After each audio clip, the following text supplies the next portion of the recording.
NASCAR Live is presented by Nextel. Nextel. Done. Back on a beautiful afternoon in Homestead, Florida, the Homestead Miami Speedway, getting set for Bud Pole qualifying. And Bob Dooner, Larry Mack had a great point. Only one driver can lead that first lap, so qualifying even more important. Yeah, exactly. And if I were a betting man, I would say that none of the top three guys, talking about Jimmy Johnson, Jeff Gordon, and of course your point leader Kurt Busch, none of those guys going to be on the pole here. I think they're going to conserve things a little bit, try to get a good qualifying spot, but I don't think they're going to push it to the limit like some of the other guys may here during qualifying. And of course, a great Craftsman Truck Series race coming up a little bit later on at Speed as well. It's a great afternoon of racing here on Speed. Bud Pole qualifying is just ahead. The NASCAR Craftsman Truck Series begins at 3 here on Speed. Another edition of NASCAR Live presented by Nextel. Done.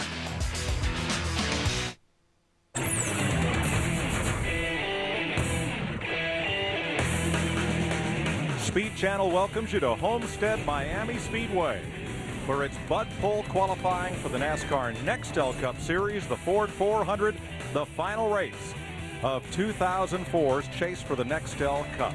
It is a beautiful day here. Temperature in the high 70s, just a few scattered clouds to shake away the sunburn, but the usual summer Florida humidity that hangs in the air has been replaced by tension and intensity.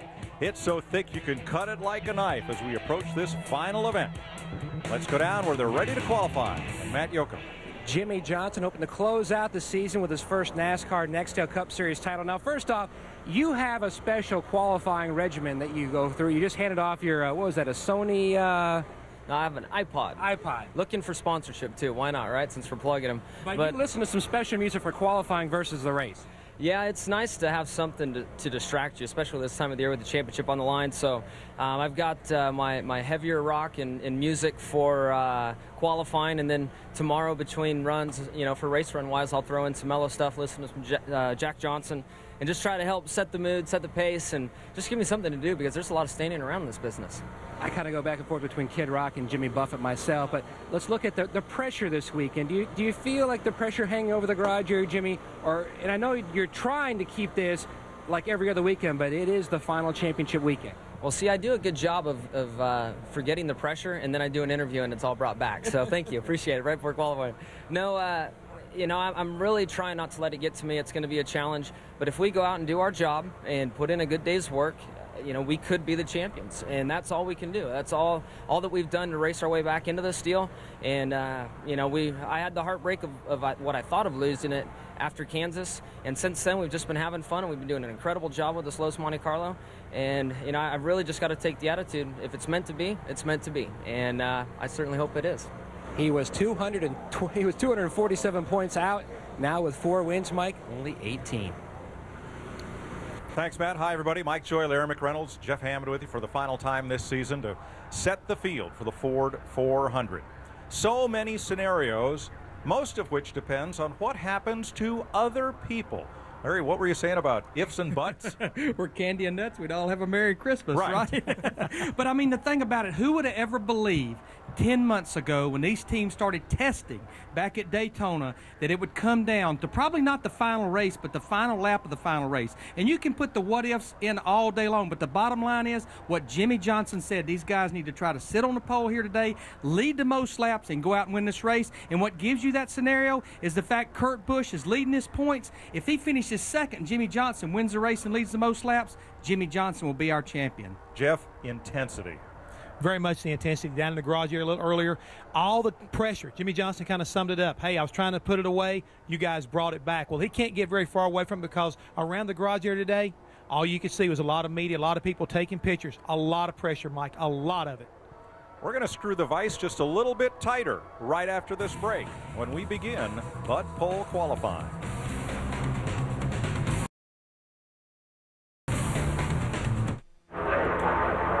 First car on track, Scott Riggs in the Valvoline Chevrolet. 7 top 10 starts this season. 4 has been his big number. He's started outside second row 3 times. Mike, he was fairly quick in practice, 16th quickest. He ran a 30-36, 177 plus miles per hour, and this is only a 1.5-mile racetrack. Larry, what I like about this racetrack right now, since they reconfigured it a year ago, it really allows these guys to take full advantage of the massive racetrack we got here in front. 1.5-mile racetrack doesn't need to be flat like it was before. This banking is really allowing these guys to kind of get after it. I don't think Scott's going to be real happy with his first lap, but as we saw earlier today, it seemed like the tires need to get a little bit of heat in them to really get their maximum grip and maximum speed. So for that reason, a lot of teams chose to scuff these tires. Scott had a little wiggle there right in the middle of turn 2, though, Larry. He definitely has his hands full. The race car, you see, can way up the racetrack off turn 4. This racetrack is at peak as far as track temperature right now. Not a lot of grip in this racetrack, and he actually slows down on his second lap. So overall, he has slowed down about 2.5 tenths from practice. 30.6 on the first lap for Scott Riggs. The track record, 29.816. Jamie McMurray set that last year. That's 181 miles an hour around here. It's still pretty fast. That's pretty darn fast when you think about it. And the other thing about what happened to Scott Riggs is that he had trouble earlier this season, missed a race. We have another large field here today, 56 entries as far as trying to make this race. And slowing down like that is not going to help his cause any. The consort for men's Chevrolet is Tony Raines. Will be our next qualifier. Kevin LePage is scheduled to go. But here comes Raines, who started 19th and finished 13th in this race last year.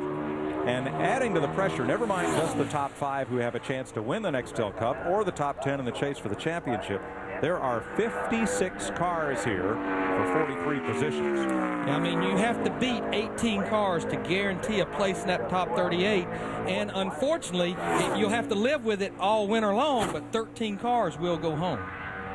And Larry, the other angle when you think about just like Tony Raines' car here, basically new ride, new sponsor, trying to get in that last race where you can get a lot of prestige and a lot of mileage out of the fact of being here at Homestead Miami Speedway this weekend as part of this championship chase. If you can make this race, it could really have a big impact as far as the 2005 season is concerned. Now, this is one car that's on the go or go home list, and Raines was 37th in practice, which puts you as close to the bubble as you can get. But a lot like Scott Riggs, he has slowed down quite a bit from what he practiced because that 37th quickest speed in practice, Mike, was 30.74. His first lap is 31.08.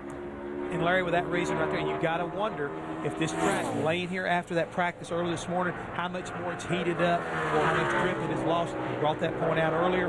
It can really affect these cars quite a bit. And a late draw may be something you need to watch as we go through the rest of the afternoon also. Second lap is slower for Tony Raines. Yeah, this racetrack pretty much sat still without any activity on it for about an hour and a half. And when that happens, with the sun beating down on it, it just bleeds the oils up out of the asphalt and makes it very slick. Casey Kane, the young man who will most likely be the Nextel Cup Rookie of the Year. 4 Bud Poles this season. The last of those was Pocono. But since then, he's had 4 outside front row starts, so you can't say his performance in qualifying has fallen off a bit. No, you can't, and this will give us a pretty good indication of what kind of shape the track's in. And I think Matt Yoke was caught up with Ray Everett. Maybe he can give us an idea of what to expect in this qualifying run. Matt? 8 times in the front row as Ray hits a stopwatch. So what are your keys, the Dodge key success for him to get on the front row for the 9th and final time this season? Well, not scare your car owner being so close to the wall off of 4 like he did, but we've got to have the car good enough to where he can get to the gas early and carry a lot of speed off the corner without being too tight, not be loose in. But if I was looking for a Dodge key to sitting on the front row, I'd go ask Ryan Newman or Matt Borland. Another high exit line there, but look, it's green light by a wide margin.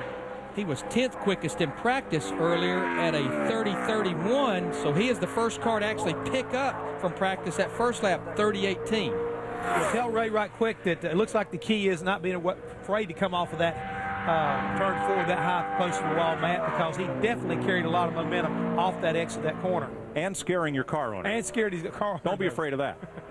So besides scaring the car owner, Ray, you're going to hit the stopwatch. Hammond says he carried a lot of momentum high up off the corner. Yeah, he carried momentum, but You know, we've been calling him Skippy because he bounced off the fence so much at Darlington last week. When he so I think he does that just to get me nervous. But he did a good job. That's a lot faster than he ran in practice. And I think the track might be a little bit slower. I'm afraid it's going to get faster as we go on, but that's a real good lap for those guys. Thanks, Ray. 30-18, 178.8 for Kasey Kahne. And a lot like Darlington, Casey's doing triple duty here this weekend. So we move to the first of our chasers for the Nextel Cup. Jimmie Johnson, second in points, 18 points out. Scenarios: he could finish as low as 37th and win the title, depending on what happens to the other 4 drivers, or any position in between. If there is a tie for the top, Johnson wins the tiebreaker, which is most victories. He has 8. He has led the championship 3 times this season and has a powerful motivation for winning that you see on the hood of that Hendrick Chevrolet. The Lowe's team, all the Hendrick teams, dedicating the balance of their season to the lives lost in the plane crash on the way to Martinsville, Virginia. Jimmie says that's a hole in his heart that will never heal, and it has made him so focused on doing something he has dreamed of since he first hopped in an off-road car out in the desert. His thought was, how do I get here? How do I get to have this chance to win a championship? Jimmie was 9th quickest in practice earlier today at a 30-30, so he slows down about 3/4 of a second, but it just looks like he cannot keep the car down whatsoever. I know we have the progressive banking here at Homestead Miami Speedway, but I think you want to be a little lower on the racetrack than Jimmie Johnson is. Definitely having a hard time holding it in the area that seems like it's been the preferred line. But we've already seen Kasey Kahne use a lot of racetracks and have a pretty good lap here. So it's going to be interesting to see whether Jimmie can pick it up. And Larry, as he completes his second lap, he was not able to move up. You pointed out earlier, if you're not up toward the head of the class, all of a sudden not leading early and getting that 5 bonus points for leading a lap could come into play. He is one of the first cars, though, that picked it up just a little bit on that second lap, but not enough.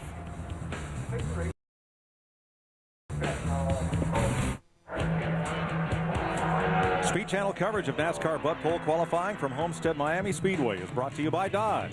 You can take life as it comes, or you can grab life by the horns. Dodge. By Enterprise Rent-A-Car. Pick Enterprise, we'll pick you up. And by Cialis.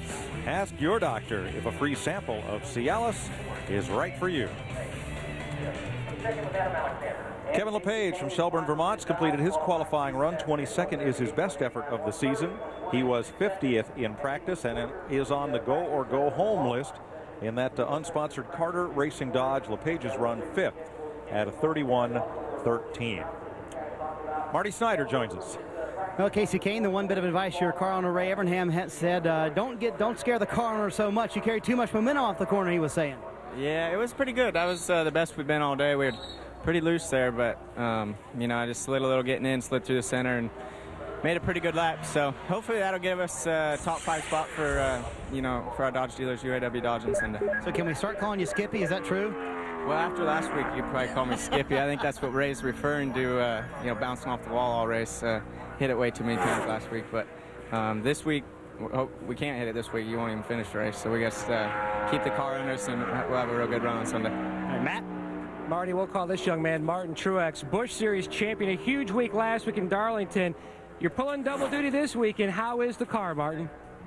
Enterprise Chevrolet hasn't been very good today. I've kind of been struggling for the feel I need in these Cup cars. I've only been in it 2 or 3 times now, and we've struggled. So we got some help from the 8 guys, Tony Jr. and them. We pretty much put what they had in their car. We'll see what it can do. See if we can get it in the show. He will start second in his NASCAR Busch Series car on Saturday. The man he displaced as Busch Series champion, Brian Vickers, now has the second fastest lap. 30.47 in the GMAC Chevrolet. And that will be the quicker of the 2 laps for Vickers. And you know, one thing that Brian Vickers and that race team's trying to accomplish on Sunday, Mike, we've talked about these guys at the front of the points. Nextel, our series sponsor, pays the top 25 drivers. Right now, Brian Vickers is 26th, but he's only 37 points behind his teammate, Terry Labonte. You finish 25th, you get a check. You finish 26th, you get a thank you note. Are you trying to say he's going to try to take money out of his partner's or teammates' pocket? I'd say that would be the goal. Or whoever is in front of him. Now, guys, y'all wouldn't do that to me, and I know I wouldn't do that to you. Yes, we would, too. Good thing DW isn't here.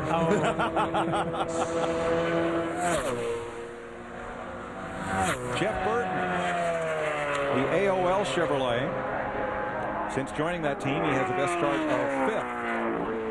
And that came at Richmond. And this, I think this will be the last time we see Jeff with these colors. He's going to stay with Richard Childress Racing next year, but the number, the color, the sponsor, the whole team, and all the crew, everything will change. Move over to the 31 singular car. But boy, you talked about his start since going to Richard Childress Racing. In the last 7 races, he has had 7 top 15 finishes, and always runs well here. 3 top 5 finishes here. 5th on his first lap, 30.86. Many of you wondering about, as he got a handful there, wondering about his older brother Ward, who was released by the Net Zero team just 2 weeks ago, and Ward did not go to Darlington.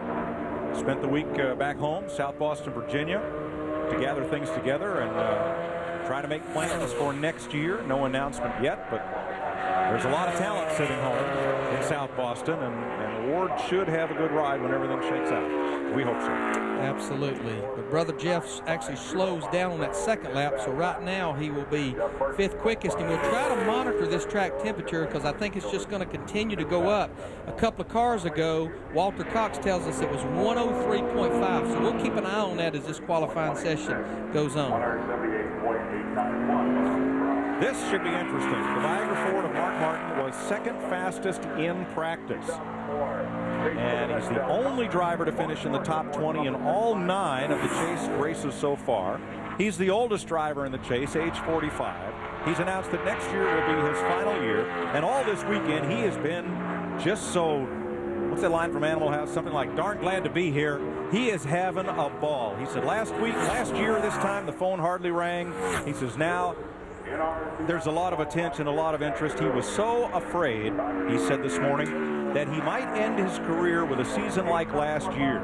And a lot of the new fans would wonder why all the attention paid to Mark Martin when he's not doing that well. Boy, this season, especially the second half, they have rebounded like gangbusters, and he could leave here the Nextel Cup champion. He easily could, and talked to his crew chief, Pat Tryson, earlier today.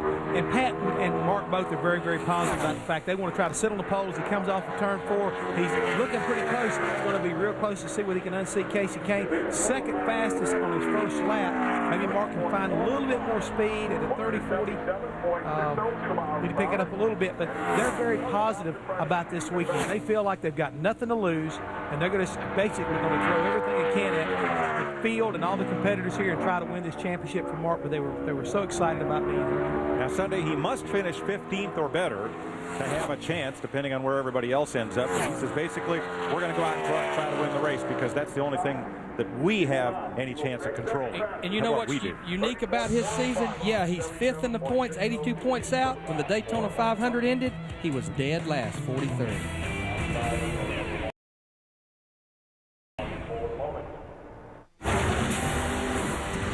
Lots of racing from Homestead Miami Speedway on speed. The Ford 200 final race in the NASCAR Craftsman Truck Series today, 3 p.m. Eastern Time live. Don't miss it.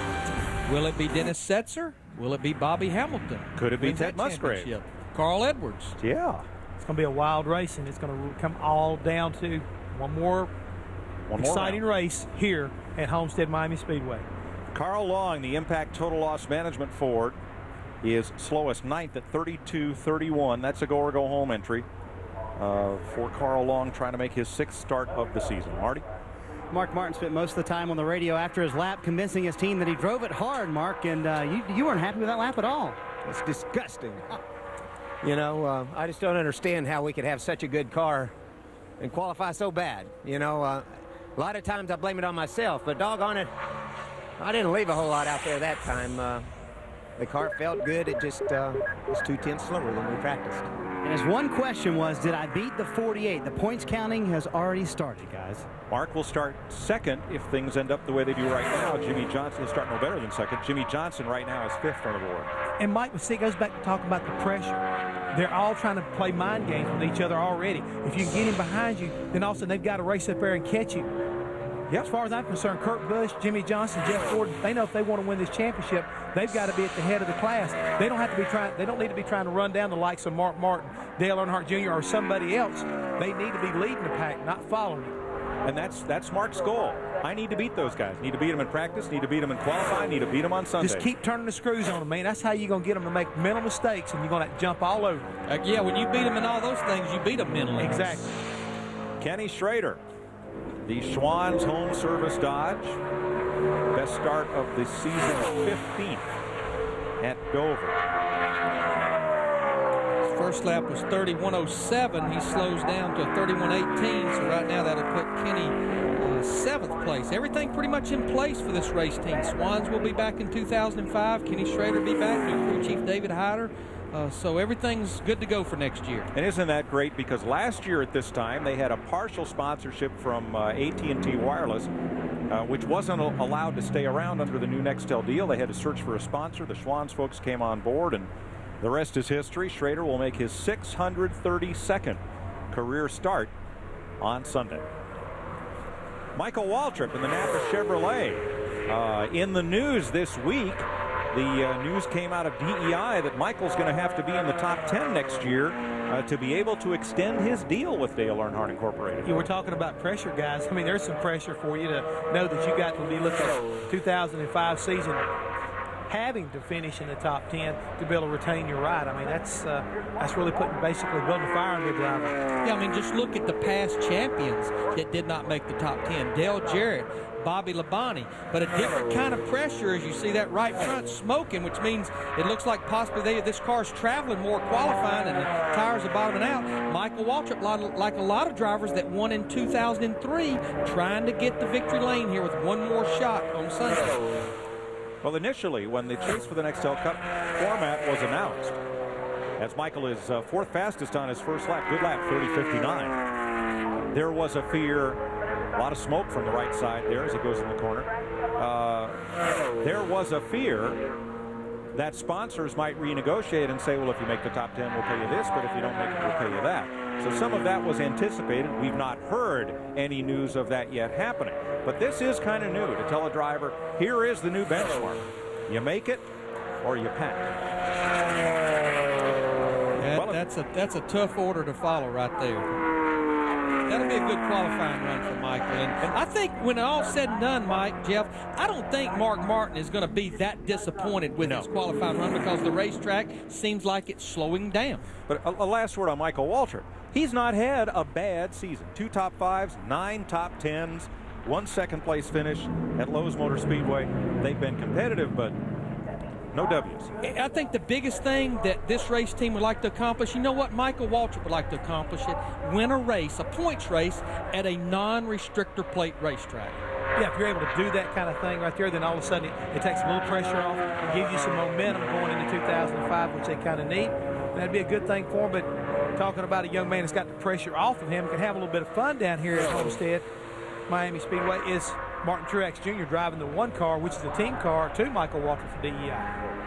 Yeah, we're used to seeing this one car in yellow. It makes its first appearance, I believe, in Enterprise colors this weekend with Martin aboard. And you heard the interview earlier where he wasn't all that confident of his chances, so they changed the setup around. And he's on the go or go home list. Yeah, he's got to get it done. But let's go back and talk about the attitudes of drivers. Martin Truex Jr. frustrated because his car wasn't fast enough. He wants to race here on Sunday. Mark Martin disgusted because he didn't run any faster. Does this not say anything about the guys we've got in NASCAR as far as that's concerned? The competitive edge, if they're not up on top, if they're not where they feel like they're number one, they're not going to be happy. Well, I think this setup change has helped this one car because, unlike a lot of cars, he has actually about mirrored his practice speed. So I think he'll be pretty happy with that 6th quickest on that first lap, 30:81. And that beats Jimmie Johnson, so that'll make him feel, I think, pretty good. And Larry, when you say that, we do a lot of times try to count and know we've got a 56-car field, so you've got to beat, what, is it 18 cars 18. to be in the field on time. So that's what we'll start doing, as well as this team. They'll start counting to make sure that when they get 18 cars and they know they're in, they'll be able to breathe easier. All right, let's go downstairs to Matt. Joe Nemechek buckling in, very fast in practice, third quick. But going out early here, is this one of those track temperature, track sensitive places that we go to? I definitely think so. You know, you gotta have everything right, but the balance of our U.S. Army Chevy has been good all day, and Casey Kane put down a heck of a lap there. I know Mark Martin slowed up quite a bit, and I think I've got a shot at the pole. I just got to hit my marks right. I mean, it's an easy place to overdrive, so you got to be careful you don't overdrive it, but the car's got to handle. You know, you got to be able to drive it and be back on the gas, so I'm going to do my best. 2 poles this year, chasing a third, guys. Yeah, this is the other thing. The power of positive thinking. You go into any racetrack in NASCAR, any oval track in NASCAR, and say, name 2 guys who think they'll have a shot at the pole.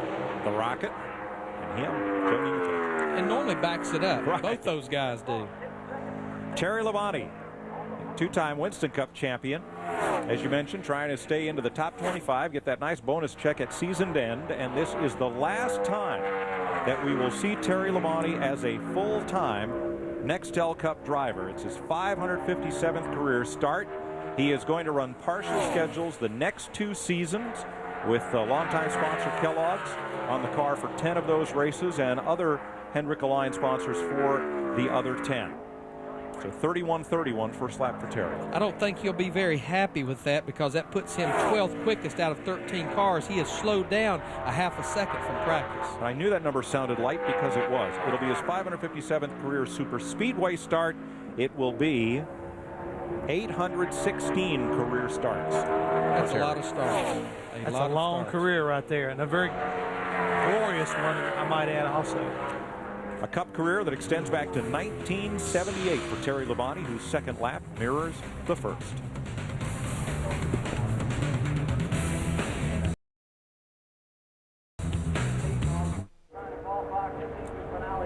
Great run for Rookie of the Year runner-up Brendan Gaughan. This will be his last weekend in the Kodak Jasper Engines Dodge, but he's clocked in 4th at a 30.49. Strong run. He was pretty happy with his car. Got a chance to speak to him after practice, and he really feels good about the way the car feels right now. It's very balanced, as we keep talking about. Should be good in the race on Sunday. And tonight, Trackside, final Trackside show of 2004. We will have the man that nailed down the $1 million for finishing 11th at Darlington in the points, Jimmy McMurray, plus we'll have the 2004 NASCAR Craftsman Truck Series champion join us. But will you have the man who's standing with Marty Snyder? Probably.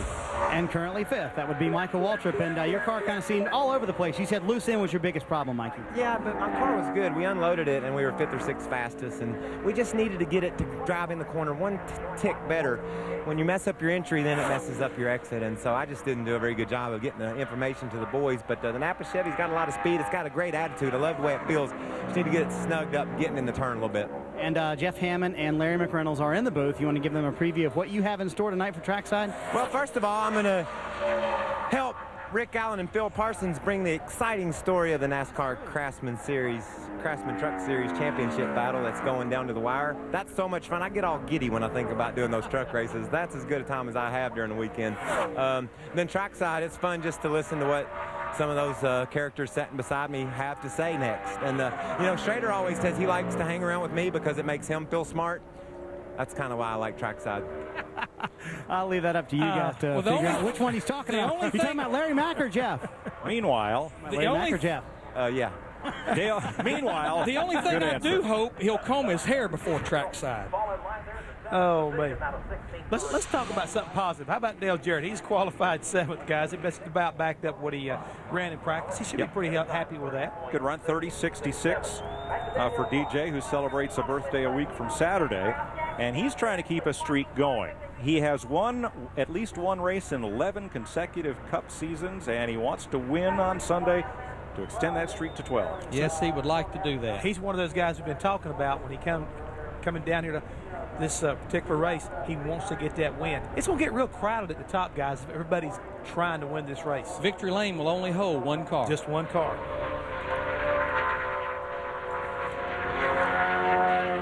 Jeffrey Bodine entered in a Chevrolet, and that car will not make a qualifying attempt.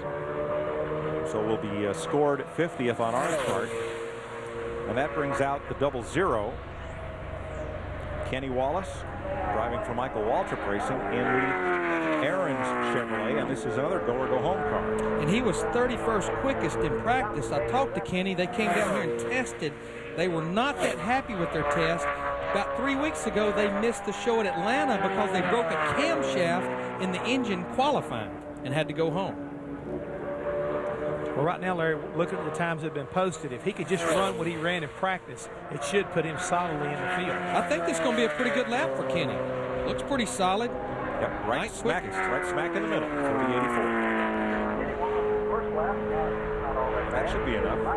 Race car looks like it's just losing grip as it goes. I mean, you can see him in there fighting the car through 1 and 2. Look like push loose, just sliding the whole car. Losing a little water up there out the overflow too. She's running just a little bit warm.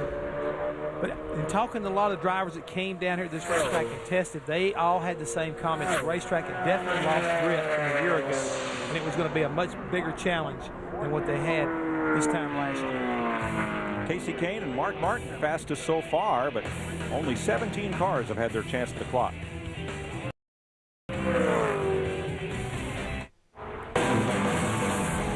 The final practice of 2004.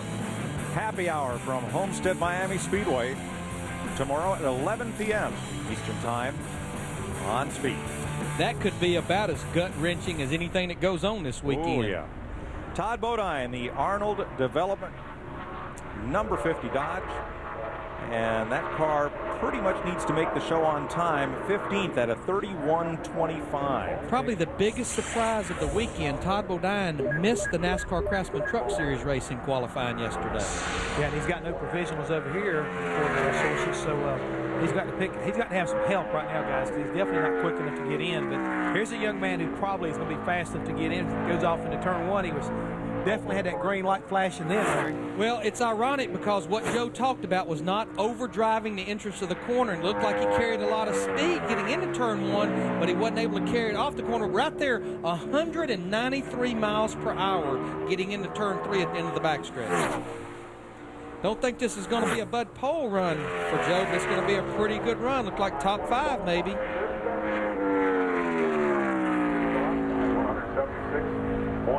Fifth quickest right now to 30:52. So he slows down about 2.5 tenths from practice. Doesn't look like he's going to find any speed on the second lap either, does he, Larry? We've not seen very many cars at all. I mean, it's going to be fairly close to what he ran, but for the most part, the tires just lose so much grip with the racetrack heating up. Second lap, 30:56. Pretty close for Nemechek, so he goes to 5th. Matt?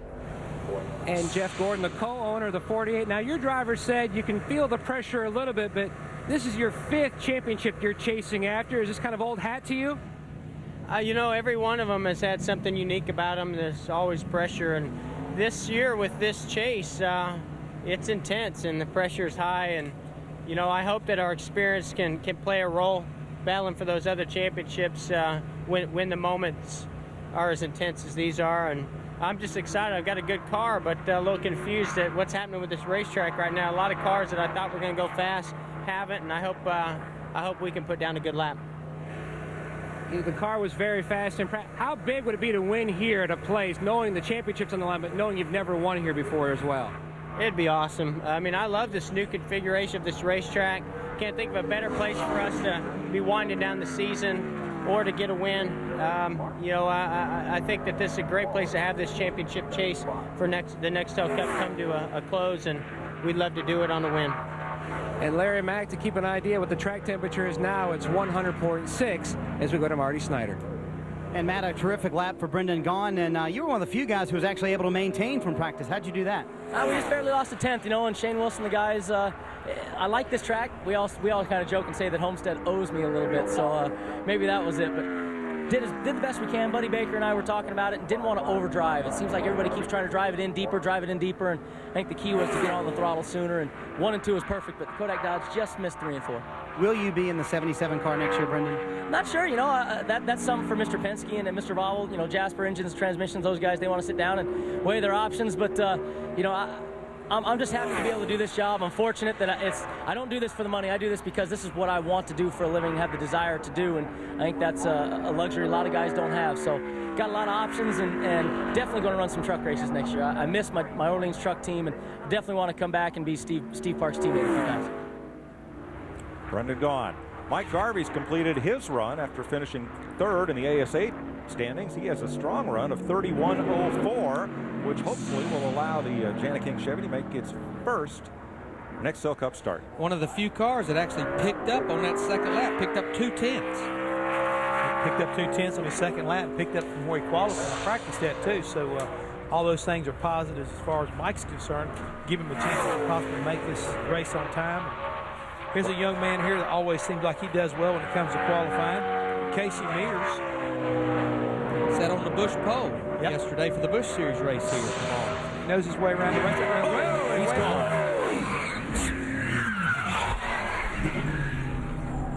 And that was actually coming to take the green flag. He had not taken the green flag.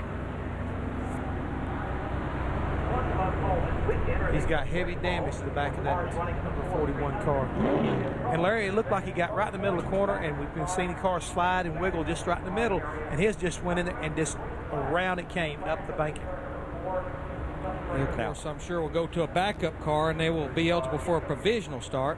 But even if he had stopped before the start-finish line, let's watch this first. Right in the center of the corner, the car just came around with him, just got loose. And we've talked about this racetrack slowing down. It's just lost so much grip from what I think these guys experienced in practice earlier. He was already wide open on the throttle. That is a hard hit, but we have the safer barriers here at Homestead, Miami. The cleanup crew goes to work as Casey Mears is rolled to a halt inside the garage.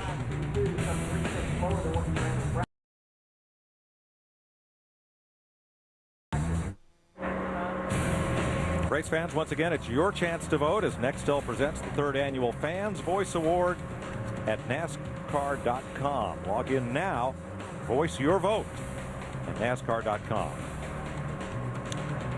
A lot of Ganassi crew members there as Casey Mears' backup car is unloaded. Yeah, if you notice right now, there's members of Jamie McMurray's Haviland team, Sterling Marlin's number 40 car, which they're wearing Lone Star Steakhouse right now, but you see there, everybody's working to try to get this car unloaded so they can be ready for happy hour tomorrow and getting ready to get through inspection.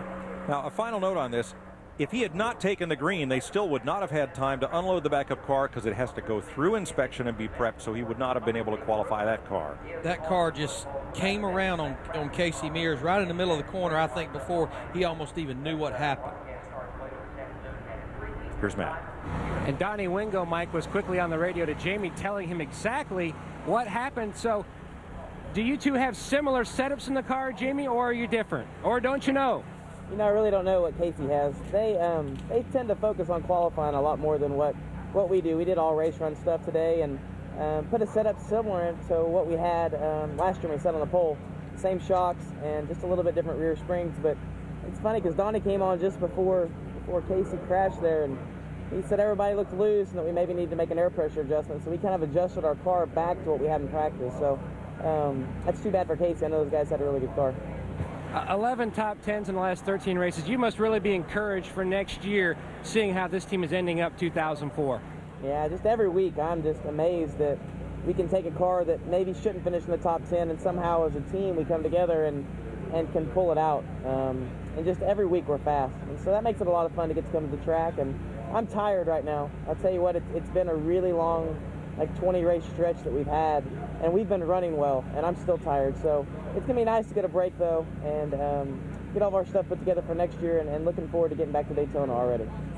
He has locked down the 11th spot in the championship standings, worth $1 million. A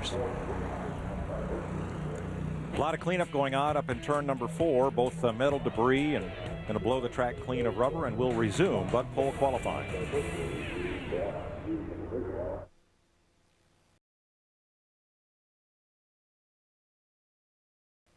From Mario Andretti to Ryan Newman, for 37 years, one driver has been honored as the best of the best. Speed Channel's Driver of the Year. In 2004, this impressive list of winners will grow by one. Who will it be?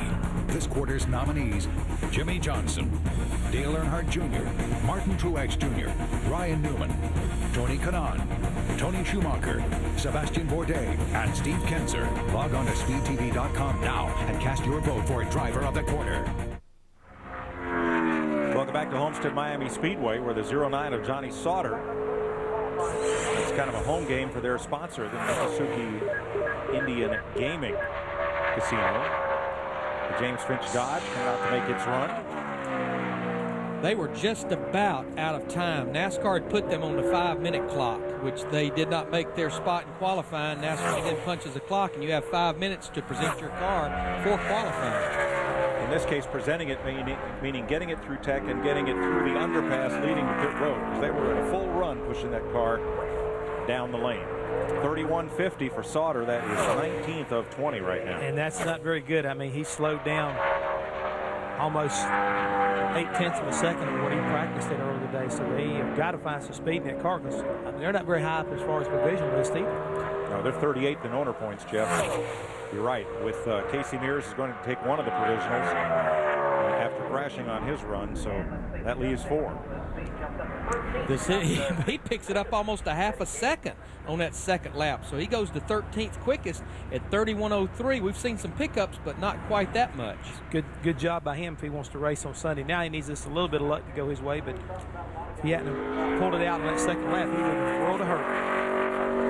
See Jeff Green in the 43 car, Petty Enterprises. Big announcement for this whole operation headed into 2005. Starting at testing over the winter, they will use Evernham engines for the entire season for not only Jeff Green in the 43, but for Kyle Petty in the 45 as well. Jeff's had a few second-row starts this year, California and Richmond in the Springs, but solid runs recently, finishing on the lead lap 3 of the last 4 races. So things have picked up for the Petty team. Jeff was 34th quickest in practice, and as Jeff starts his first lap here, probably one of the hardest working guys at Speed Channel. Works with us some, works with Dave Despain, Steve Shaw. He's at home under the weather. Our well wishes to Steve, and we hope you get back to work soon, buddy. Sure do. Miss him a lot. Jeff Green, 8th down the backstretch, gives up 1 spot there, and he's going to cross the line in 9th place, 30.74. And he is the 3rd fastest Dodge right now, behind Casey Kane and Brendan Gaughan. You know, it's just nice to see that car back in Petty blue. And it's nice to see it back being competitive again, too, because these guys, ever since making a little bit of an engine change a few races to go, they not only been qualifying well, they've been doing that a lot this year, but some good runs for this team as well. Good to see for Petty Enterprises as well as for Jeff Green. So far, only 2 of our chase drivers have qualified. Mark Martin is 2nd fastest. Jimmy Johnson is 12th at the moment, as Jeff Green is 9th. Here's Matt. Well, Mike, Tony Stewart owns a World of Outlaws team, some USAC teams. You were a track owner.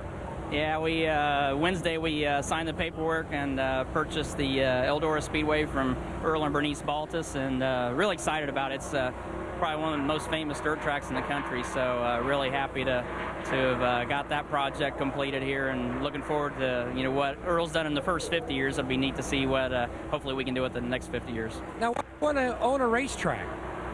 I don't know. It's like, why did I want to start an outlaw team, and then why did I want to start USAC teams? So I don't know. I think I'm at the point in my life where I love being a race car driver, but being able to contribute back to the sport by being an owner, and having been a driver and being a car owner, I've kind of seen all the sides of the equation except the promoter side of it. So hopefully I can use my knowledge and the great people and the staff that we have at Eldora already to really make that place continue the legacy that Earl's already built. Well, Mike, if you're going to buy a racetrack and it's going to be a dirt one, you couldn't buy one any nicer than Eldora.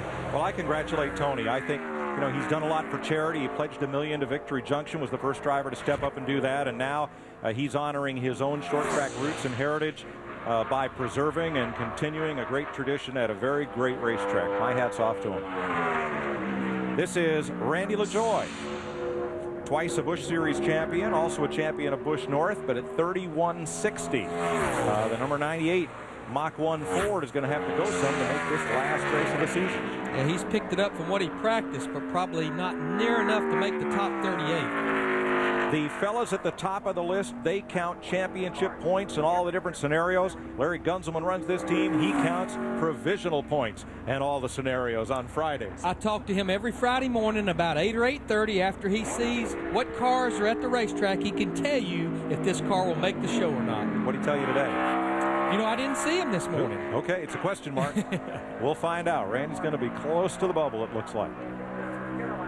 Another driver in a similar situation is Kirk Shelmerdine. In fact, he and the 98 are just 3 owner points positions apart on the list, with the 98 39th and Shelmerdine 42nd, trying to make this final race of the season.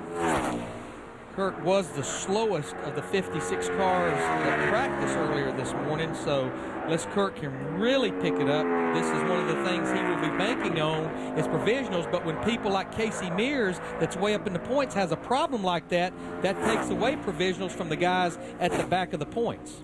And with Martin Truex Jr. and Kenny Wallace both having good runs, it puts Kirk on the go or no home list. He won't be high enough up the list for a provisional, doesn't look like. Well, you've heard so much as we went through these qualifying sessions about the reconfiguration of this racetrack. This racetrack essentially used to be flat. Not very good side-by-side racing, hard to pass, but before the race last year, they did what they call progressive banking. At the bottom, it's 18 degrees, about the middle of the racetrack, 19, up to 20 degrees, and it allows you to move your car around. And what we saw last year is if your car handled better than the guy in front of you, you could move it around and go by him. Great racing here last year. And before it was a flat oval, it was a rectangle. This track was designed as a replica of Indianapolis with 4 separate corners. And that worked well for some series, but didn't work all that well for the NASCAR Busch Series.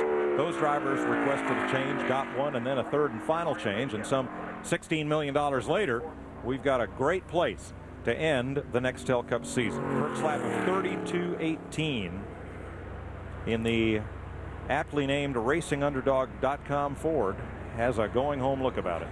Yeah, it's going to be real tough right now for Kirk, I think, to make the race. And even though he may have some provisional afforded to him, I don't think it's going to be high enough to be able to take advantage of it. Because again, you've already pointed out guys like Terry Labonte and Casey Mears, to name a few.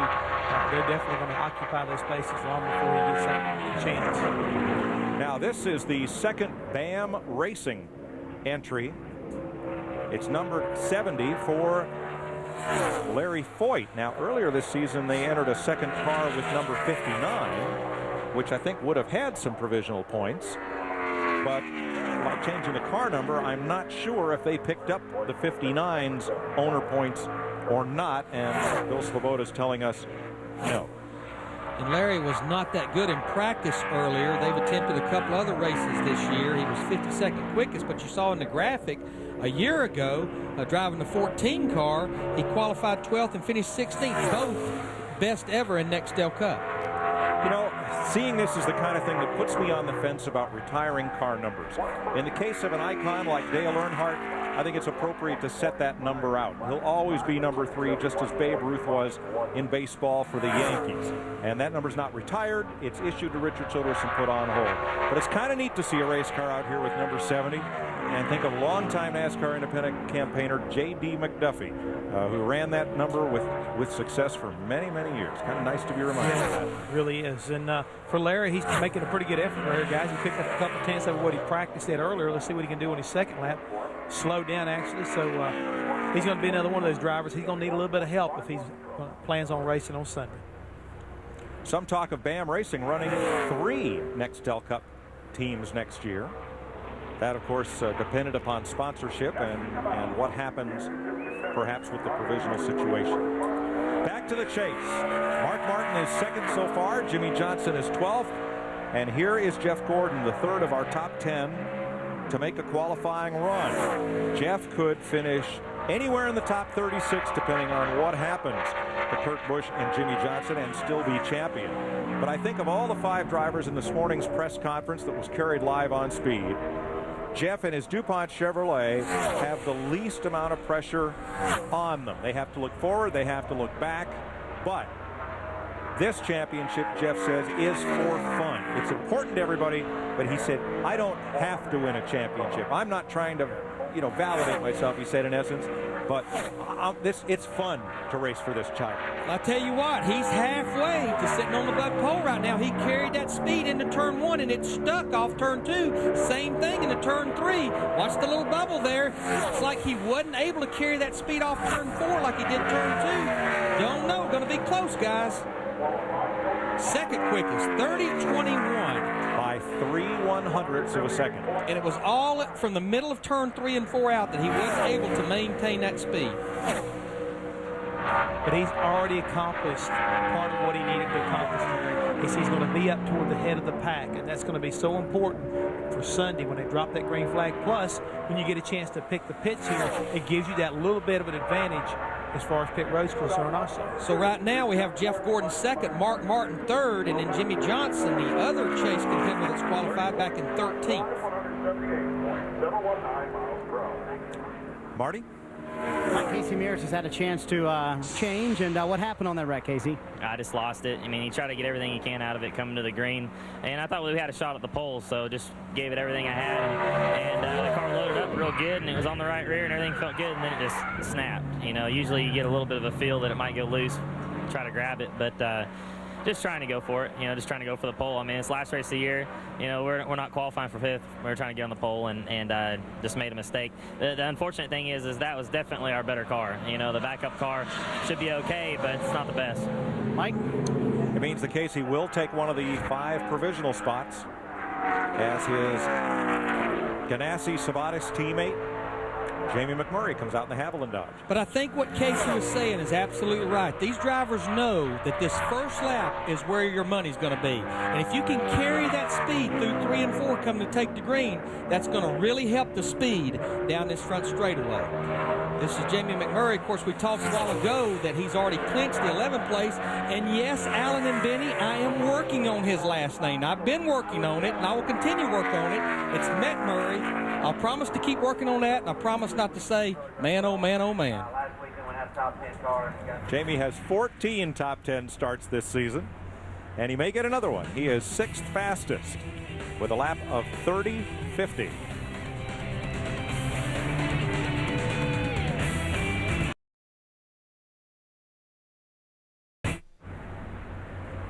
Bobby Hamilton Jr. in the Tide Chevrolet. Good lap of 30.71. He is 11th. Good run. And good news for the former driver of this car, Ricky Craven, who was announced this morning as the driver of a Jack Roush Ford in the NASCAR Craftsman Truck Series. That should be proved to be, I think, pretty exciting, not only for Ricky, but for Jack Roush also, because I think Ricky's going to do an outstanding job in that series, and he will be a contender for the championship next year. Let's join Marty. Mike, Jeff Gordon was all smiles when he got out of the car. Did you leave anything out on the table, Jeff? No, not really. The guys on the DuPont Chevrolet just did a great job with the balance of the car. I mean, the sun's out. I saw a lot of guys slowing down. Knew the 9 car ran a good lap and just didn't really know what to expect. I knew we had freed the car up a little bit, and I wish we could have done a few more adjustments. But hey, that's the nature of the game, and that's a really solid lap. Proud of these guys and stepping it up and coming this last race well prepared. And that's an awesome lap as far as I'm concerned, and got us solidly in up front. Jeff told the team on the radio afterwards, that's the way to start the weekend, boys. No kidding. 2nd fastest and the fastest of our chase for the Nextel Cup contenders. Scott Wimmer in the Caterpillar Dodge for Bill Davis. Good lap. He's been looking for his first top 10 run of the year, and he's going to be close on that. He is 8th after lap 1 with a 30.53. And this is his 2nd week to be working for fill-in crew chief Derek Finley, who's the team engineer. Frankie Stoddard left the team actually after they did a test here about a week or so ago. Well, he was 15th in practice at a 30.35.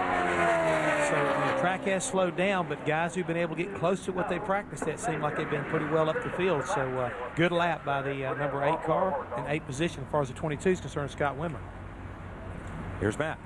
27 races since he won at Martinsville. Rusty, how important to come out of Homestead with a very good run to lead this team into the offseason? Man, it'd be a great time to do that. We've had really, really good runs all year long. We've had some stupid problems, flat tires, broken transmissions, engines, stuff like that. And man, the performance of Hot Rod's really been good all year long. They're going to be on trackside tonight. What topics are you going to want to bring up? What's the Rusty call for tonight? Oh, man, trust me, I'll shake it up. We'll do something, you know. We got a bunch of cats on her to talk to. Talking about a bunch of cats right now. That's one cat that is always up on the chip. I mean, you got to put a restrictor plate on Rusty most of the time because he is always jazzed. Robbie Gordon, who ran the Baja this week and turned over his trophy truck. I don't mean turned it over, turned over the keys, the driver's seat, you know, to a co-driver, and zoomed here to Miami to come and run at Homestead Miami Speedway in his final ride for Richard Childress in the singular Chevy. Robbie told me I got a chance to talk to him in the transporter after he got through finishing practice, and he was laying up there and trying to relax a little bit. And I said, "How is it, bud?" And he said he got about 5 hours sleep on Virginia back from out in the Baja to come here to Homestead. He said he's a little bit tired. He's got his hands full right now. Hang on there, Cowboy. And he knows, though, that first lap was a pretty good lap because he's 14th quickest, and considering in practice he was back there 47th quickest. Pretty good run for this car. This car has had 3 good runs in a row. 3 weeks in a row, just no luck whatsoever. No luck at all. The good news for the Baja 1000 is that when Robbie got out of the truck, he was leading. The bad news is the truck failed just shy of the finish. Yeah, Robbie was pretty disappointed about that, but maybe this will lift his spirits a little bit.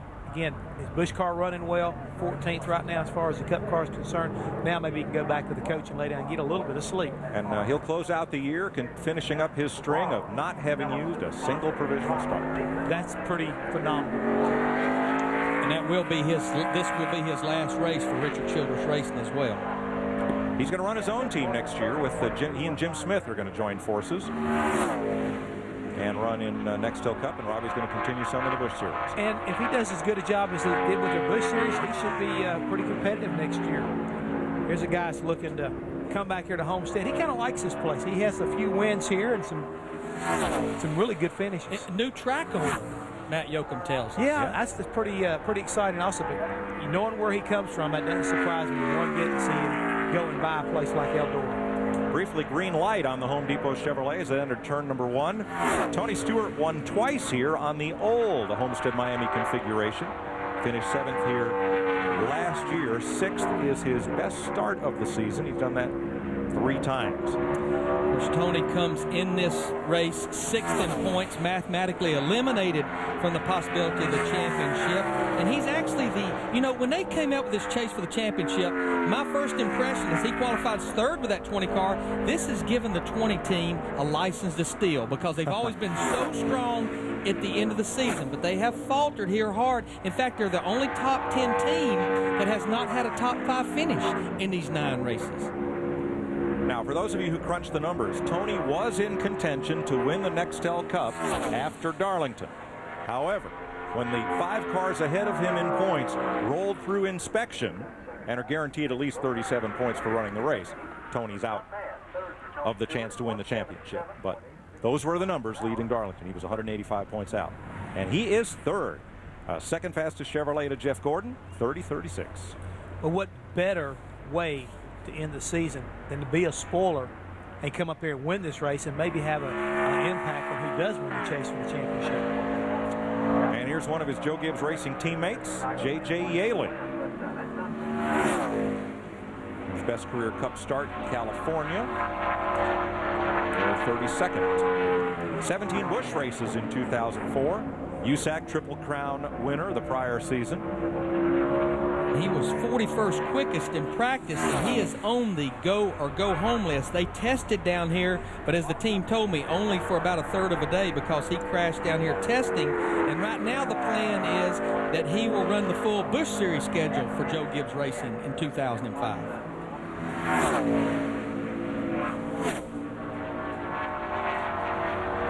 JJ has never raced here at Homestead Miami Speedway. You can almost just hear him having to play with the throttle. He can't just nail the throttle down. He's having to play with it because the car just won't hook up. And on his first lap, He'll be 27th quickest at 31.36. That's going to be very borderline, Mike. You know, it makes the track look a little like Darlington, where you come off the corner and have to pedal it or run out a racetrack. Take your choice.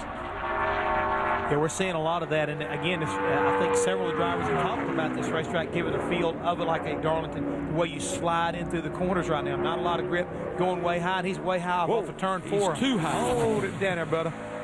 Yeah, you do not want to be up in the gray. Up in the gray, and the next stop is the blue-green of the outside wall. But JJ hangs on. He is 27th fastest right now of 33.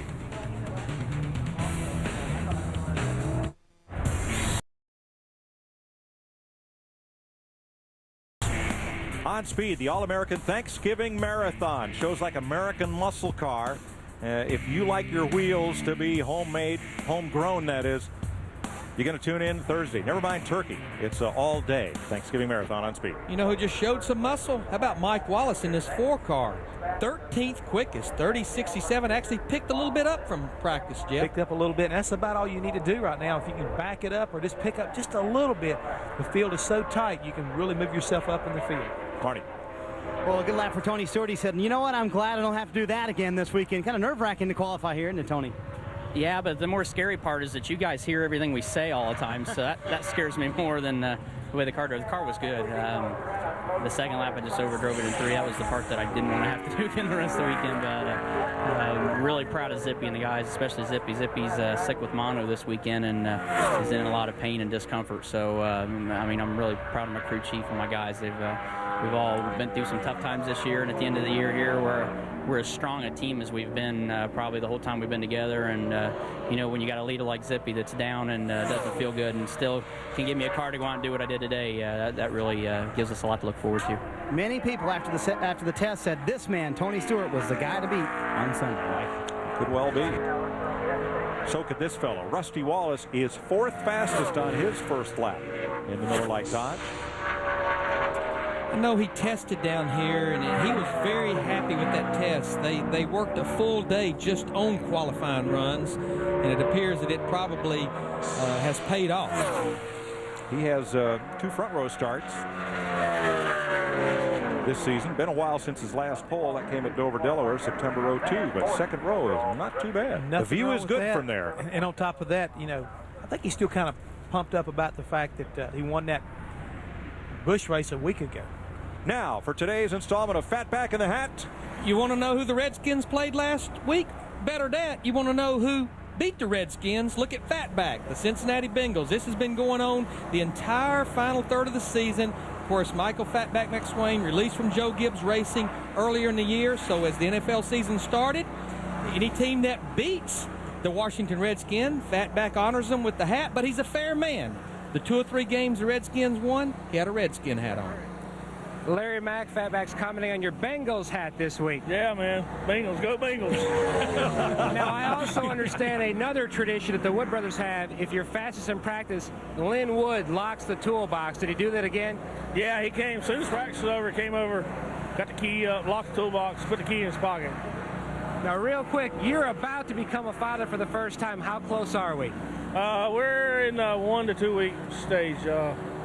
Deanna's at home resting, and she's got to hang on for 3 more days. Any names? Michaela Ann. I think that would be maybe possibly for Michael, wouldn't you think? Maybe. The season ends just in time for the McSwains. It was not pretty coming off turn 4. No. Carl Edwards stayed in the throttle, 11th quickest in that 99 car.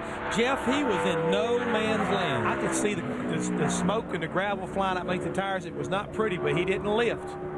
That's where that dirt track experience came into play. And he's going right back up there again, guys. He wasn't quite as high, but he was up there. He liked it up there.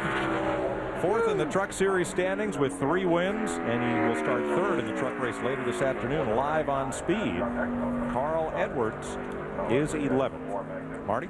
4th fastest for Rusty Wallace, talking to him, Mike, and a little slower than you thought you were telling me? Well, we run a 38, we run a 26 in practice, and I really thought I could get it down in the teens, but the track just lost grip for us, I think.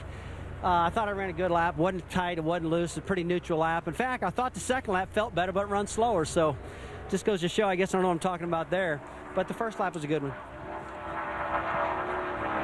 Rusty right now is 4th. Mike Bliss, coming off the Southern 500 with a top 10 finish. He has a 7th place start up at Chicago. 2002 Craftsman Truck Series champ, former USAC star, had a big run at Richmond, a 4th place finish there, which got the attention of the Net Zero team when they decided to make a change and unceremoniously released Ward Burton with 2 races to go. They turned to Mike Bliss. He was 20th quickest in practice. He has definitely brought a little bit of life to this race team. I know they were pretty excited this morning, especially after that 10th place finish last week. Wow, 9th quickest for Mike Bliss. Get you some of that, 30-50. Good run. And realizing he's still kind of auditioning, trying to find him something to do next year. Well, he's pegging the meter, isn't he? He's making a statement, boys. He's making a statement. Doesn't matter whether you take me to Richmond or you take me to Darlington. Oh, by the way, just take me on down to Homestead, Miami, and see what you think about me down here. He's doing a great job. Car just looks good. You know, I think the other thing we need to talk about is Booty Barker is now working on this race car, and I think he brought some life to this race team as well. 6th fastest. Mike Bliss picks up 8 100ths on lap 2. You're not supposed to be able to do that, but he is now 6th fastest.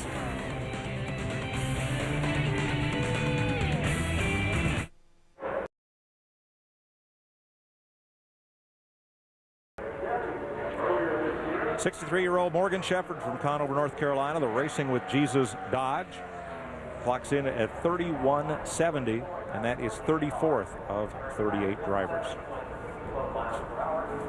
This is Boris Said, the Trans Am champ of 2002 and the usual pole sitter out at Infineon Raceway on Dakota Sears Point in the Duroc brand Chevrolet. This is another MB2 car, a 3rd car out of their stable. Boris is looking pretty good right now, guys. If he can get it back to the start-finish line and hold the speed right now, he's going to make his way up in his field solidly. It's going to be a good run for Boris. Yes. Tested down here, 19th quickest, 30.75, just a little bit off what he practiced, but I don't know if I'd run this 2nd lap. No, I'm in right the now, show. That was a good job right there by the road race ace, and he just needs to bring it on down here in the garage area for sure. Put a cover on that bad boy. Yeah, he'll be in, and that's a team with no provisionals, but Boris and USG are going to run at least 10 races next year. And Mike, we always talk about, you know, drivers that has or has not raced at a racetrack. Boris has raced here on the oval, but he's ran on the road course in the infield of this racetrack as well. All right, he's going to run at least 8 races plus Infineon and Watkins Glen. Good run, though, for him. Excellent. Marty? And a good run for Mike Bliss. And I tell you what, if the last 2 weeks are an audition, you're hired. You know, these guys have got some good stuff here with Hendricks Motors and Hendricks Chassis. They do really good. And Booty, he's a really good crew chief. Really class act person. He really is confident in what he does. And it was good. We started off this morning. We broke a rocker. We had to change motors. We got about 6 laps. But, you know, that Net Zero Chevrolet, I think, is a good piece. I'm just having fun right now.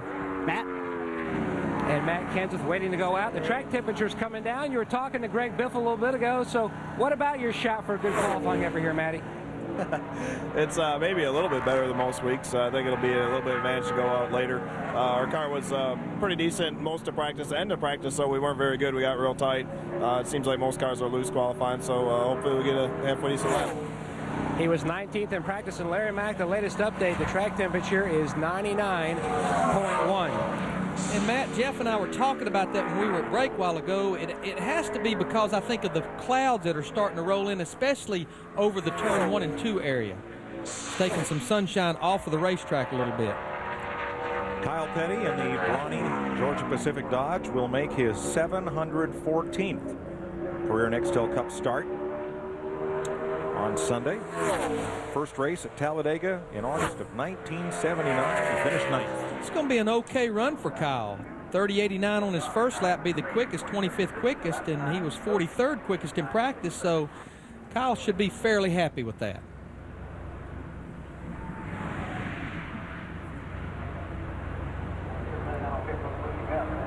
"40 drivers have had a chance, 16 to go.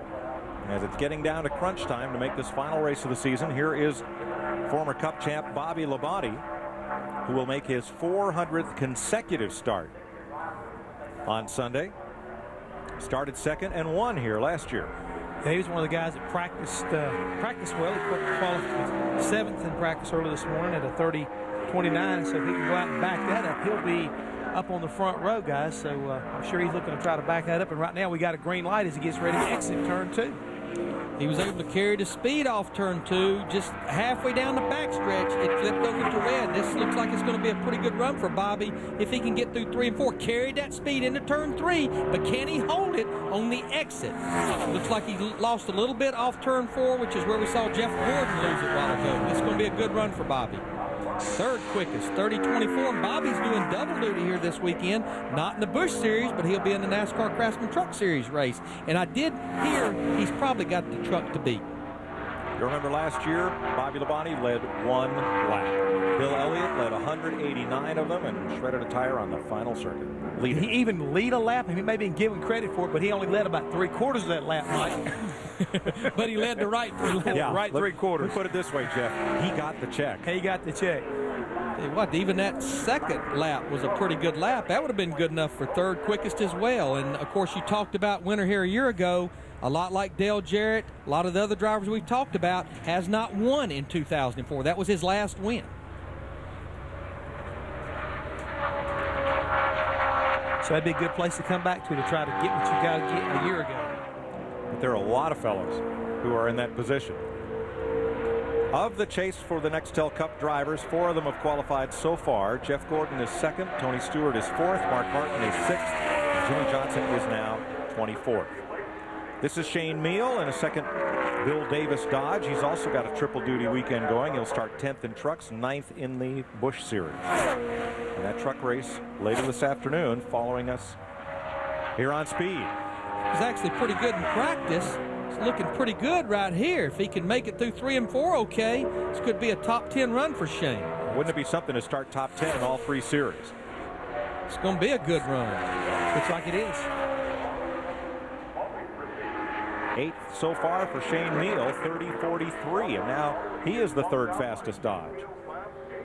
That'll put Morgan Shepherd on the bubble. He knows he pretty much is not going to get any more out of this 2nd lap. 1 and done. And that has burnt Kirk Shelmerdine, Carl Long, of course Casey Mears, as well as Jeffrey Bodine out of the top 38. You know what the colors on those cars? John McKenzie of Motorsports Design told me this morning, they're not even going to have to paint the cars next year. They can decal a car. Colors, sponsor graphics, images, logos, everything. Wrap the car in vinyl in 2 hours. It's called race wrap, and a lot of teams are using it with all these special paint schemes. If you do that, it does not gain the weight that you would gain just continuing to paint these cars over and over. No, John says the car weighs less than if you paint it and then decal it. What next? Ricky Rudd in the Motorcraft Air Force 4 to the Wood Brothers. As you heard earlier, he won practice. Len Wood locked the toolbox. Don't touch it. That's a tradition with that team, and let's see if Ricky Rudd can back it up in practice right now. The fastest Ford is Mark Martin with a 30.40. Martin was 2nd in practice. 193 miles per hour off into turn 1. Now his time in practice, Mike, and it was the last lap that he ran in practice, was a 30.22. So he needs to pick up about a half a tenth to be able to top Casey Kane right now at a 30.18. 193 miles per hour off into turn 3. Little light right here, though. Not quite a pole run. Not carrying that speed like he did in practice. Coming back, though, to the line. He's going to be the fastest Ford. 4th for Ricky Rudd. 30.33. He'll make his 752nd consecutive start on Sunday. And that is a NASCAR record. Jeff, these cars are 160 miles per hour off the throttle in the middle of the corner before they pick the throttle up. Yeah, I was watching that, but right now Ricky through the middle of 3 and 4. He's flirting between 3rd and 4th again. If he can just get back to the throttle and not lose any more time, he may be able to improve on this speed just a little bit. And what could be bad news for the competition? They talked about locking the 2-box. Fatback told me this is the car that ran 2nd in Kansas. They put it on jack stands. They've not touched it since Kansas.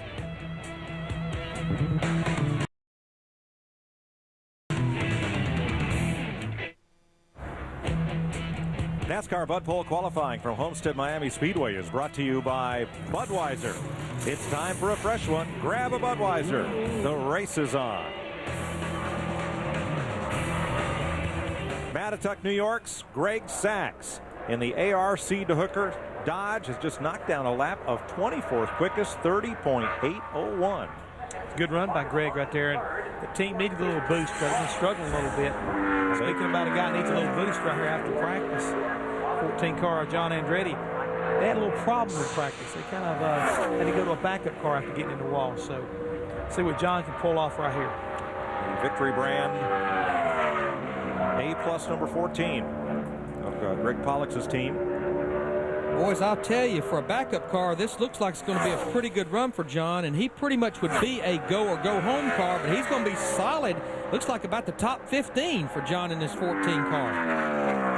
16th quickest at a 30.53. In fact, he ties Carl Edwards in the 99 car, but because the 99's higher in owner points, the 14 car will start 16th.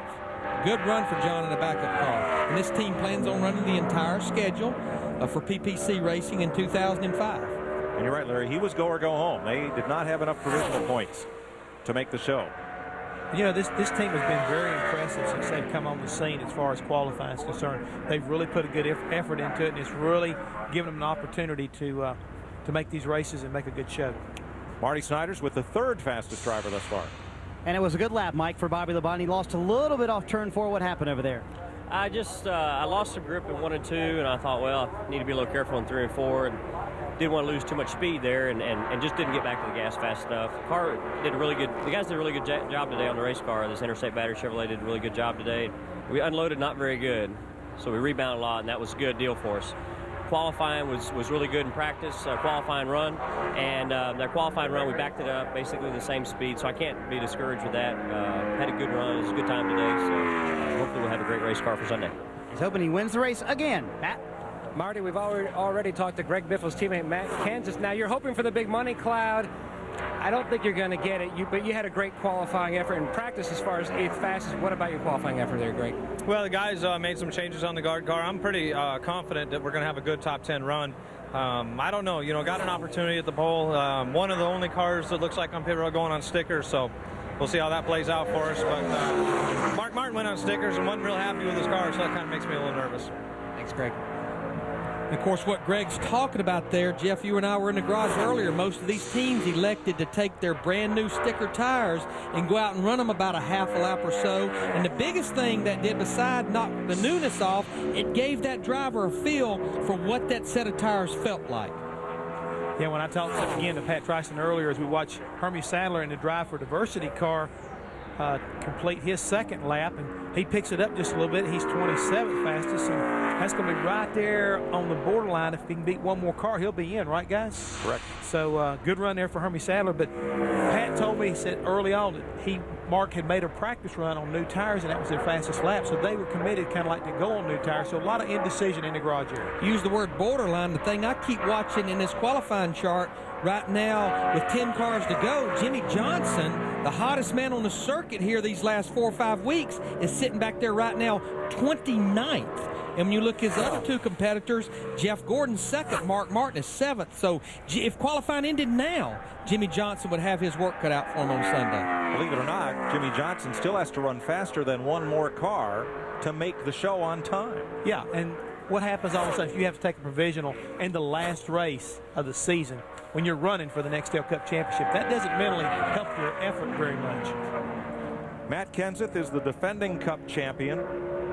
He's in the chase for the championship, but with only one top 10 finish in those 9 races and 3 DNFs for the Dewalt Ford. Yeah, I mean, he started this chase off at Loudon, I think, with a top 2 or 3 finish, but it has been downhill from there.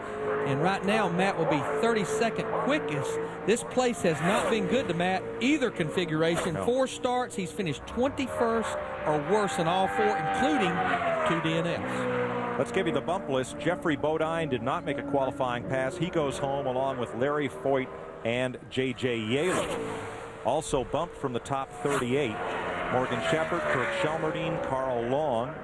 Casey Mears crashed. Terry Labonte's been bumped. And so certainly Labonte and Mears will take 2 of the 5 provisionals. And a bit of smoke here. Well, he picked up 2 tenths on that 2nd lap, and that picked him up about 7 or 8 positions. Now he'll be 22nd quickest, another car that has beat Jimmie Johnson.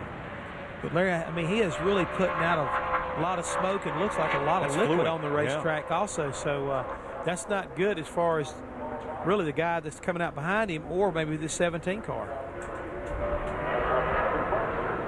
Jeremy Mayfield's the next car on track. He takes the flag. Here's Marty.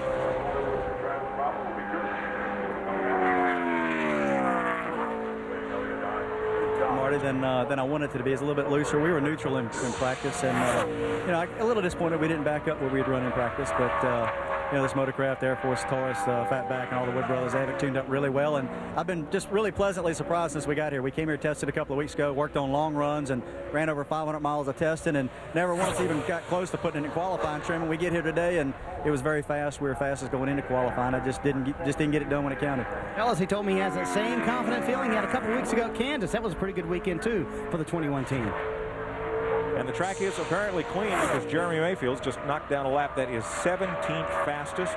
And that will send Todd Bodine home in the number 50 car, that lap.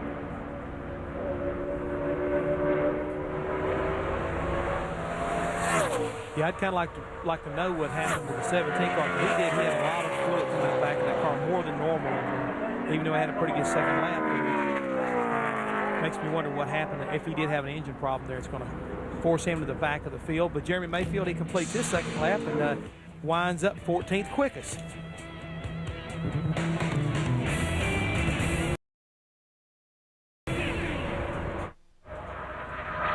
Travis Quaffoli, Jasper Engines Mobil 1 Dodge, number 06, 30.64. That's good for 20th fastest.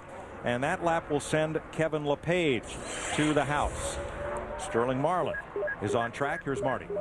Matt Kenseth kind of surveying what might have happened to the 17 car. What did happen, Matt? Water tank broke. We put water tanks in there so these big tracks you don't overheat. And broke earlier in practice and broke again right now for some reason. Welding is bad on it or something. It just was dumping water on the right side tires both laps and just couldn't run. And that should not hurt the engine. They will be able to race this engine. And so far, he has qualified 24th. Yeah, because they try to tape the front ends of these cars solid, no air flowing through to the radiators you see on Sterling Marlin. In the 40 car here, they carry as much capacity of water as they can, so they put an auxiliary water tank that just ups the capacity, then they pull it out to race. Sterling Marlin in the Lone Star Steakhouse Dodge just knocks down a lap of 30.85. That is 32nd fastest. That lap will send Tony Raines home from Homestead, Miami. Matt? Well, Kansas won the championship last year, and Kurt Busch hoping to walk away with it this year. Now, you didn't last very long in the race last year. Did that make the test this year even more important? It was vital. We had to come down and work for those 2 days on race runs and just did one qualifying run at the end, and we've come back from that test today so much quicker. So it's been a very positive feeling thus far. It's the last qualifying effort of the year, and I don't want to get lost in the small picture, but I'd like to get a pole. Now, Jimmie Johnson and Jeff Gordon both have talked about the pressure and the situations that they're in. How about you being the point leader? They do have a little bit more pressure in their seat. They've been saying all along that this isn't the position to be in, and I believe with a small cushion, it's not much, but yet we can dictate what we need to do on Sunday. And today, we just need a solid lap that'll give us a great starting position, one that can help us lead a lap and do our job. His teammate is solid. Greg Biffle, top of the chart. Pole run for the National Guard Ford. Over 179 miles per hour. And my hopes would be the next voice you hear would be Doug Richards saying, "Stop, Greg, that's enough," right there. That's all you need right there. That was a great lap. Car really looked solid through the corners, and he carried a lot of momentum into the corner as well as through the center and off, which is what you're looking to do when you want to run fast. Yeah, Greg was 8th quickest in practice. He's picked up almost 2/10 from what he ran in practice, and he's going for another one. This is going to be a pretty good lap right here. That would have been good enough for 4th quickest right there. So Greg Biffle, who started the Nextel Cup season with a pole in the Daytona 500. Real nice, guys. Real nice. Hoping to end it the same way. That lap sent Ken Schrader to provisional land, joining Casey Mears and Terry Labonte. And you know, I was starting to wonder when he said this real nice, but I forgot that Ryan Newman hasn't gone yet. So you don't want to get too excited until after Ryan Newman makes his qualifying attempt. And Ryan was 5th quickest in practice at a 30.25, which is about a 0.5 quicker than what Greg Biffle ran in practice. He has a way of sometimes kind of like surprising you, right? Yeah. Only 3 drivers have ever won 5 consecutive Bud poles. Bill Elliott, 1985. Cale Yarborough in 1980. Bobby Allison in 1972. So light the fuse. Look for the green light on Ryan Newman and the Martell Dodge. Track temperature continues to come down. It's down to 95 degrees. Remember, when this session started, it was almost 104 degrees.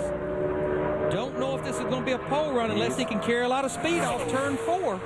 It's going to be close. Shows second. Timer says second. 30-15 for Ryan Newman. Doug Richard can take a little bit of a sigh of relief right there. And so far, guys haven't picked up a whole lot on their second lap. But the most phenomenal thing, and it does not look like this second lap will be any quicker, 36 races. This will be 26 top 10 starts for this race team. Wow. Pretty phenomenal. That lap will send Mike Garvey home out of the top 38. And it moves Johnny Sauter onto the bubble. Jimmy Johnson is 4 positions away from a provisional right now. And we've got some pretty heavy hitters coming up, guys, that could push him into provisional land real easy. We have Kevin Harvick in the 29 car out there, and we're only about 4 cars away from the end of this qualifying session. And even though happy hour will be on Speed in the morning, this will be our last broadcast on Speed. And I know I speak for Mike and for Jeff Hammond. I'd like to thank Rick Miner, Frank Wilson, our Pam Miller, working with the NBC guys in the truck, Sam Flood, Mike Wells, Jamie Shifton, Jeff Randolph, Rich O'Connor, our guys on pit road, Bob Dillner, Matt Yoakum, Dave Burns, Marty Snyder, and all the cameraman guys and girls that are here all week long helping us make these broadcasts possible. The people in our booth here, Thumper, Ron, Barb, and Bill Sloboda. And, you know, we hear a lot about the Fox first half, the NBC second half. You know what? It's the Fox announcers with the NBC truck. It just goes to show you that we're doing this together.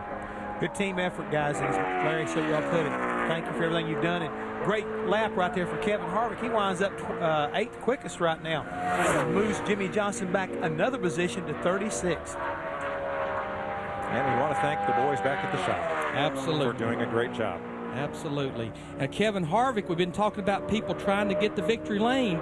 The entire Richard Childress Racing organization has went all year long without a win. They'd love to see any of those 3 cars get the victory lane, especially Kevin Harvick in his 29 car. So it's 8th for Kevin Harvick. That knocks Johnny Sauter out of the top 38 and perhaps out of this show. We'll see how provisionals line up. Now, if you're expecting to see the NASCAR Craftsman Truck Series race to see if Bobby Hamilton can hold off Dennis Setzer for the championship, don't touch that dial. Qualifying's running a little long here, and they will follow us directly right at the end of qualifying. We may not get to the starting lineup, and if we don't, you'll see it later on or on Speed News or on Trackside tonight. Dale Earnhardt Jr. of the 5 drivers who participated in the press conference this morning, the 5 who had a shot at the championship. Junior arrived late, looked a bit sullen, and didn't sound too optimistic about his chances. But he said what may be the most memorable line of the press conference, talking about how they would race on Sunday. He said there might not be, I think he said there might not be any more take, but there's going to be a lot less give. Absolutely. And what Dale Earnhardt Jr. and Mark Martin in particular have to do, Mike, they have to do what he did at Phoenix a couple of weeks ago. Go out, lead the most laps, try to lead all the laps, win the race, and see where the points fall. That Junior's lap, 14th, 30-49, and that will bump Kyle Petty to provisional lane. So right now, 4 good cars looking for provisionals. Terry Labonte, who's eligible for the past champions provisional, Casey Mears, who crashed, Ken Schrader, and Kyle Petty.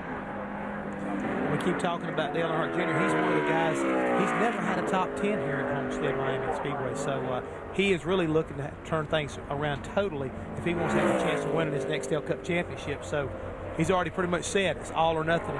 He'll be starting 14th, it looks like, as far as, at least at the moment, on Sunday. And we have 2 cars left to qualify. I believe Elliott Sadler and Kurt Busch. You see Elliott Sadler in the 38. Jimmy Johnson is 2 cars away from being kicked in the provisional and in that 48 car. And Jeff Burton right now is on the bubble. If both Burton and Johnson get bumped, that means Kyle Petty would go home. So here is Sadler, who said he spent the week deer hunting. Had a great time. Went up with his friends. Talked about everything in the world but racing, and then came down here ready to do the job. And I mean, this team has had a great year, and I think Elliott Sadler, a lot like Mark Martin, he was just very flattered and overwhelmed to make the top 10. In fact, I think after Richmond, he went ahead and rented his tuxedo for New York. He said, I'm just happy to be here. He's never finished in the top 10 before. First lap is 14th, fourth fastest Ford for Sadler, 30:47, and that does bump Jeff Burton to a provisional. And it bumps Jimmy Johnson to the bubble. Puts him on the bubble right there. And guess who will be the last car to go out and qualify? The man that can bump him in the provisional land, our points leader, Kurt Busch. Add a little insult to injury right there. So right now, the 5 drivers who could win the Nextel Cup, Jeff Gordon is 4th, Mark Martin is 10th, Dale Jr. is 15th, and Jimmy Johnson right now is 38th. Elliott Sadler's second lap, 2/10 off the first, so he is 14th right now with 1 car to qualify. The qualifying order is set by a blind draw.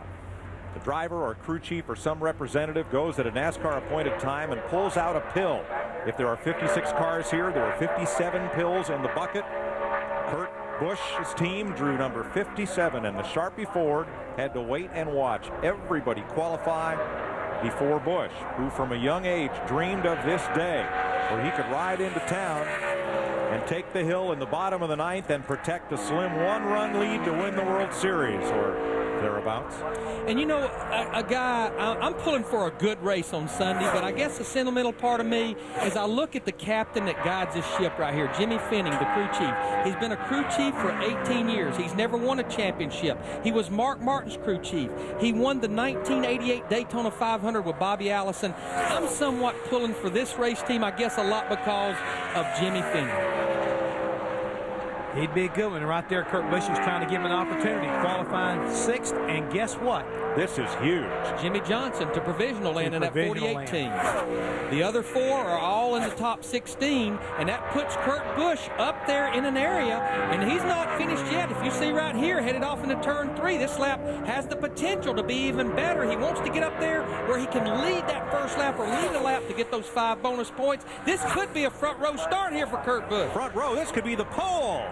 It is! 30-11. He beat his teammate Greg Biffle by 2/1000ths of a second. That pretty much puts a statement right there, boys, an exclamation point on a lot of things right there. He picked up almost 2/10 on that second lap.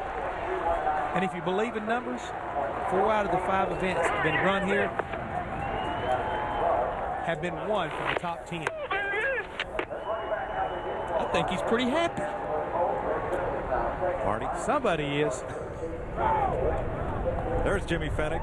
All smiles. I talked to Jimmy Finney earlier in the week, and you can just tell talking to him that these crews, these crew chiefs, they're just mentally drained. Not only for the chase, but for 18 races in a row, 18 weeks in a row. And guys, what did he say? He wanted to win a pole. Last race, Kurt Busch got him a pole. Second Homestead Miami pole for Kurt Busch. Here's Marty. The unfortunate side of the story is he had to knock his teammate off to do it, but I guess you're going to give someone the pole. It needs to be your teammate who's going after a championship, Greg. Yeah, I am. I'm really excited for Kurt. He just did a great job.